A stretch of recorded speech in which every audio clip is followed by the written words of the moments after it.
In this video, I'll show you how to create an infinity zoom effect inside DaVinci Resolve. Start by selecting all the clips on your timeline.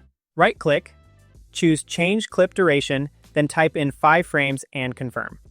Next, go to the Edit menu and select Delete Gaps to close everything together.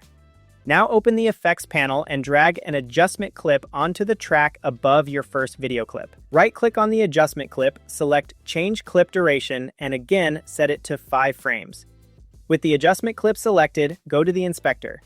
Activate the keyframe next to Zoom, then set the zoom value to 1.5. Move the playhead to the end of the adjustment clip, and reduce the zoom back down to 1.0. Next, open the Open Effects panel and drag the Zoom Blur effect onto the adjustment clip. In the inspector, enable the keyframe next to Zoom Amount. At the start of the clip, set the zoom amount to 1. Move the playhead to the end of the clip and bring the zoom amount back down to 0.